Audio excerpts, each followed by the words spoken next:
President Trump's off-the-cuff statements about Russia, North Korea, and Iran stand in contrast to the rest of his administration and much of the Republican Party. We want to discuss that with Senator Marco Rubio, a key member of the Senate Foreign Relations and Intelligence Committees. Senator, welcome back to Fox News Sunday. Thank you. Thanks for having me back. You are trying to get the Senate to pass what you call the Deter Act, which would invoke automatic sanctions against Russia or any country that interferes with U.S. elections. Here's what some top intel officials of the Trump administration said this week.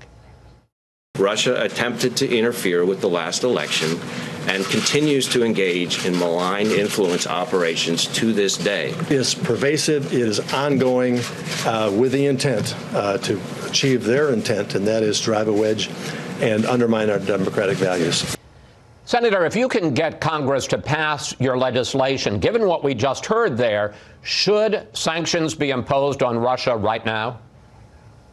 Well, there's always cause for sanctions against Vladimir Putin's government because of their consistent and ongoing violations of human rights and the like. And there have already been sanctions in place. And to their credit, this administration has imposed tough sanctions already for what happened in 2016. But what we're hoping to do is deter future activity. In essence, create a situation where Vladimir Putin has to weigh the costs and the benefits. We're going to show him what the costs are by detailing them ahead.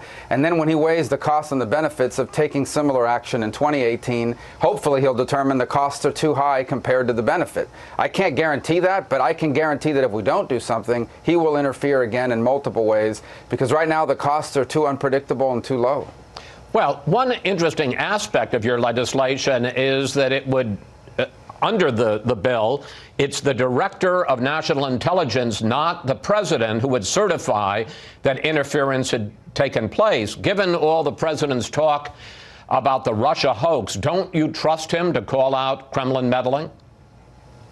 I do, especially if it happens in 2018. I think, and that's part of the bill that we'll probably have to rework in some way. There's some concern about it because we want to pass a bill. And so the important thing we want to do is create an automatic way for sanctions to kick in. Now, there probably is going to have to be an addition of a presidential waiver like all sanctions bills have and the like. The DNI will still play a key role. That's the way we crafted it, but I know the partner I'm working with on this, Senator Van Hollen, a Democrat, and I are willing to make reasonable changes to the bill that allows us to pass it, and that's probably one of those that we've heard a little bit of pushback on. We want to get something done. We're willing to do whatever it takes to pass a law that has real sanctions that will deter, but at the same time can pass the House, pass the Senate, and will be signed into law by the White House. President Trump this week tweeted this about the Russia investigation. I want to put it up on the screen. Attorney General Jeff Sessions should stop this rigged witch hunt right now before it continues to stain our country any further. Afterwards, you said that Special Counsel Robert Mueller should be allowed to finish his work and all the truth should come out. In pursuit of that truth, should President Trump sit down with a special counsel to answer any questions about Russian collusion, about obstruction of justice? And what if he refuses and the special counsel gets a subpoena?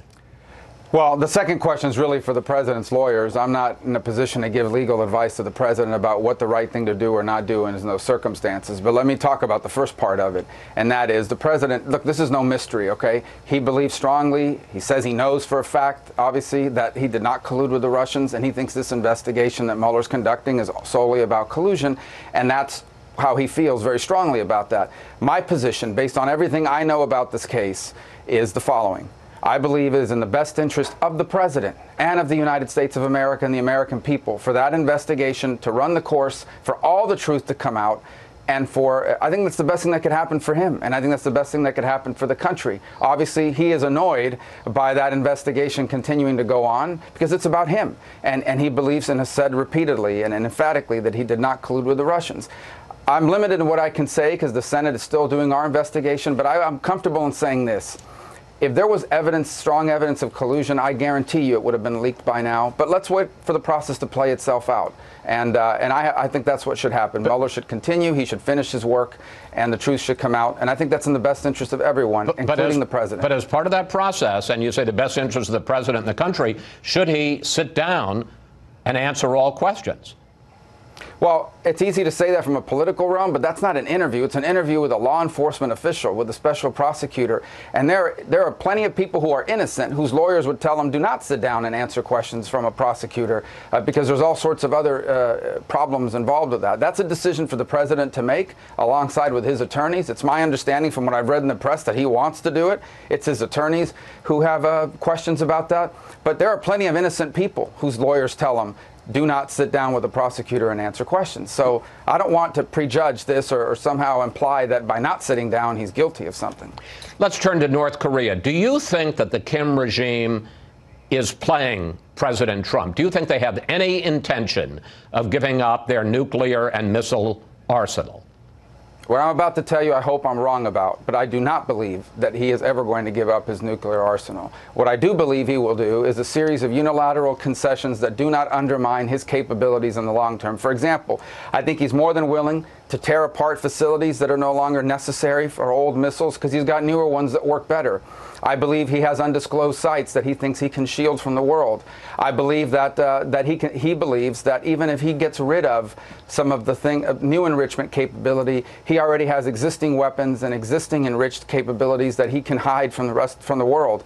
And every single time that he does one of these productions, he is engendering goodwill internationally, which is ultimately his goal, to undermine international support for sanctions by arguing, look at all these things I'm doing. The Americans are not reciprocating and undermining sanctions at the UN and internationally. That's his goal, Senator, in my opinion, and I hope I'm wrong. Well, Senator, let me ask you about that, because it appears to be working. We understand that North Korea is violating the sanctions by doing ship-to-ship transfers. We now hear that Russia is doing business with North Korea, that they are bringing thousands of more guest workers into the country who are in effect slaves who send money back to the regime. I mean, isn't Kim succeeding in lowering the temperature, breaking apart the alliance of sanctions, and President Trump is being played?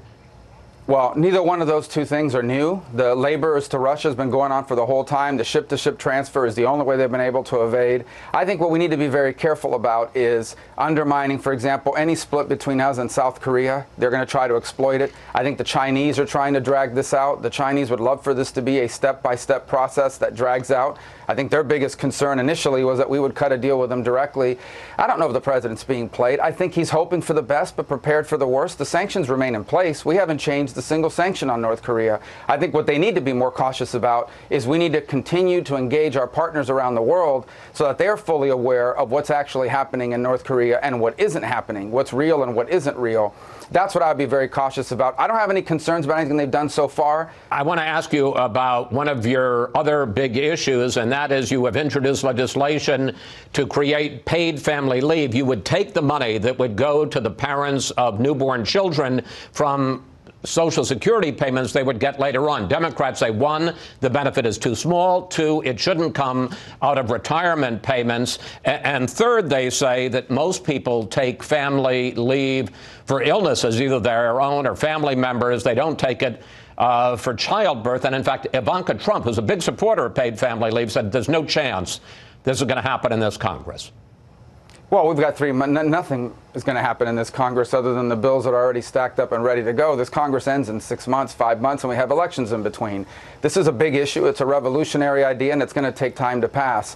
Now, here's what it does. It's very simple to understand. Number one, it's an option. You don't have to do this. Number two, the benefit is comparable to what you're going to get in the private sector in terms of paid family leave for the birth of a child. And number three, the concept is this.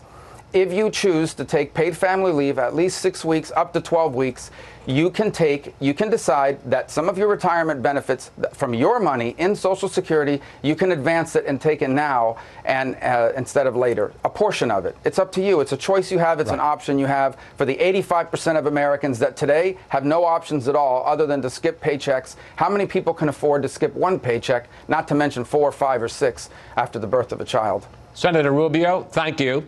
Thanks for joining us. Please come back, sir. We will. Thank you so much.